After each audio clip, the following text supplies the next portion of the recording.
மனநிலை அவங்க தெளிவா இருக்காங்க சார் அவங்க. அவங்க யார் வந்தாலும் சரி சார், வாங்கன்றாங்க, வரவேற்பு குடுக்குறாங்க, சால்வ போடுறாங்க. அதெல்லாம் அவங்க பண்ணிக்கிட்டே தான் இருக்காங்க. பொதுவா ஒரு சமூக தலைவர் ஒரு ஊருக்குள்ள அது நானா இருந்தாலும் சரி, பிடிக்காத தலைவர் ஒருத்தர் போனாலும் சரி, அங்க இருக்கக்கூடிய தேவர் சிலைக்கு மாலை போடச் சொல்றது, அல்லது வேறு சமூக தலைவர் போனா அவங்களுடைய சமூகம் சார்ந்த தலைவர்களுக்கு மாலை போடச் சொல்றது. அங்க இருக்கக்கூடிய பெரியவர்கள், சிறியவர்கள்லாம் கூடி ஆராத்தி எடுப்பது. இது வழக்கமான ஒரு நிகழ்வு. ம். அதுல அந்த அந்த குவாண்டம் என்ன பண்ண இருக்கலாம். 100 பேர் ம். இடத்துல 200 ம். பேர் அப்படிலாம் இருக்கலாம். ம். ஆனால் ஒரு நாளும் அது ஓட்டாக கன்வெர்ட் ஆகாது. உங்கள ம். நாங்க சமுதாய தலைவரா பார்க்கோம். எங்களுக்கான சமுதாய பிரச்சனைக்கு நீங்க வாங்க. ம். ஆனா உங்களால வந்து ஜெயிச்சு எங்களுடைய கோரிக்கைய நிறைவேத்த முடியுமான்னா முடியாது. நீங்க எங்கள வச்சு ஏதாவது பணம் பண்ண போறீங்க. தாராளமா பண்ணிட்டு போங்க. இந்த சமுதாயத்துக்கு உழைச்சிருக்கீங்க. நீங்க காசு எவன்ட்டயும் வாங்கிட்டு போங்க.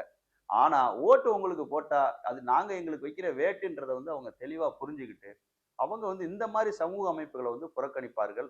நல்லா நீங்க எழுதி வச்சுக்கங்க. முதல் இடம் வந்து பிஜேபிக்கு தான் வந்து சாத்தூர்ல கிடைக்கும்.